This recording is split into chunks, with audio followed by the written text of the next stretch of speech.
চলো এবার জেনে নি মনসবদারি ও জায়গিরদারি সংকট সম্পর্কে। আগের ক্লাসেই বলেছিলাম কৃষি সংকটের সাথে এই দুই ব্যবস্থার সংকটের যোগ আছে। কিভাবে, সেই বিষয়টি তোমাদের বলবো আজকের ক্লাসে।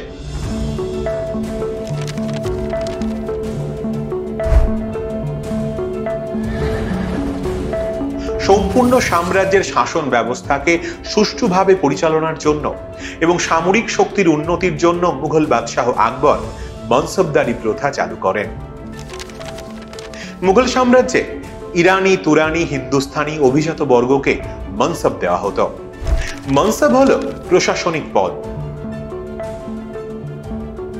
মনসবদারদের কর্তব্য ছিল বাদশাহের জন্য ঘোড়া ও সৈন্য প্রস্তুত রাখা, সৈন্যদের দেখাশোনা, রাজার প্রয়োজনে সৈন্য দিয়ে সাহায্য করা। এই মনসবদারদের কখনো নগদ অর্থে বেতন দেওয়া হতো, আবার কখনো কোনো জমি দেওয়া হতো। তারা তাদের বেতনের সমান অর্থ জমি রাজস্ব থেকে গ্রহণ করত।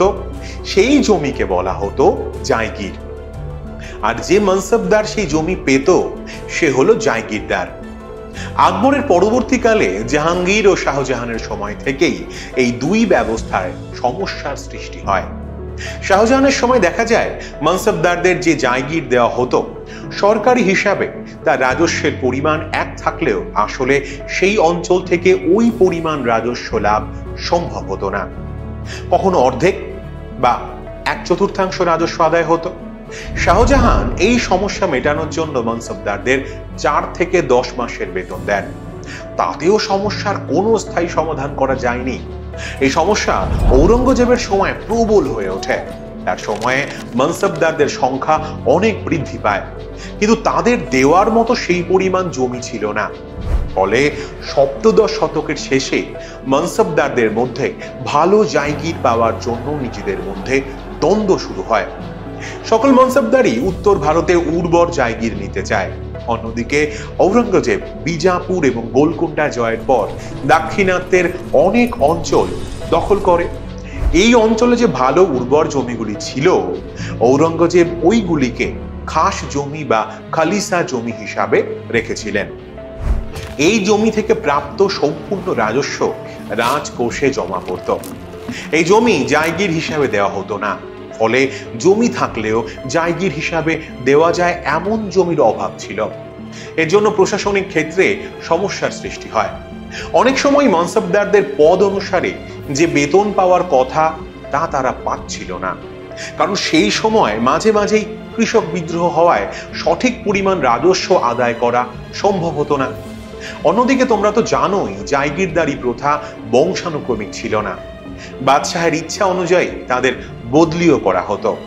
এই জন্য তারা যুদ্ধের প্রস্তুতির থেকে বেশি পরিমাণে রাজস্ব সংগ্রহ করতে ব্যস্ত থাকত।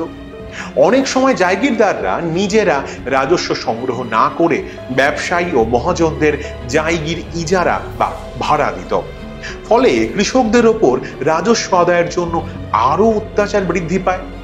কৃষকরা রাজস্ব দিতে না পারলে অনেক সময় গ্রাম ছেড়ে চলে যেত। চাষ না হলে রাজস্ব আদায় করা যেত না।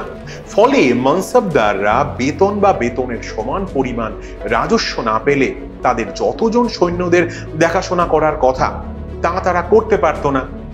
তাহলে দেখলে রাজস্ব সংক্রান্ত সমস্যা ভালো জায়গির পাওয়ার জন্য জায়গিরদারদের মধ্যে দ্বন্দ্ব, কৃষক বিদ্রোহ মনসবদারি ও জায়গিরদারি সংকটকে আরো বাড়িয়ে তোলে। আর এই সংকট মুঘল সাম্রাজ্যের অবসানে গুরুত্বপূর্ণ ভূমিকা নিয়েছিল। মুঘল আমলের এই দুই প্রশাসনিক ব্যবস্থার সংকটের বিষয় আলোচনার মধ্য দিয়ে আমাদের অষ্টম অধ্যায় শেষ হলো। পরের ক্লাস থেকে শুরু করব নবম অধ্যায়। আচ্ছা, এই সম্পূর্ণ সপ্তম শ্রেণীতে আমরা দেখলাম রাজারা বা সুলতান বা বাদশাহ যাই বলো না কেন তারা শাসন করছেন, মানে রাজতন্ত্র ছিল। আমাদের দেশে কি এখনো রাজতন্ত্র বর্তমান, নাকি শাসন ব্যবস্থায় পরিবর্তন হয়েছে? তা জানতে একটু ধৈর্য ধরো আর দেখতে থাকো পরের ভিডিও। আর এই অধ্যায়ের গুরুত্বপূর্ণ নোটসগুলি নোটস সেকশনে পেয়ে যাবে, সেখান থেকে ডাউনলোড করে নাও। দেখতে থাকো টিউটোপিয়া লার্নিং অ্যাপ।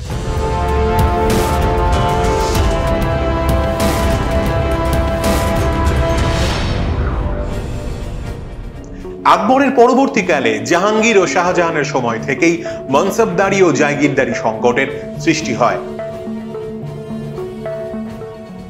সপ্তদশ শতকের শেষে ভালো জায়গির পাওয়ার জন্য মনসবদারদের মধ্যে দ্বন্দ্ব শুরু হয়। রাজস্ব সংক্রান্ত সমস্যা, ভালো জায়গির পাওয়ার জন্য জায়গিরদারদের মধ্যে দ্বন্দ্ব, কৃষক বিদ্রোহ মনসবদারি ও জায়গিরদারি সংকটকে আরো বাড়িয়ে তোলে।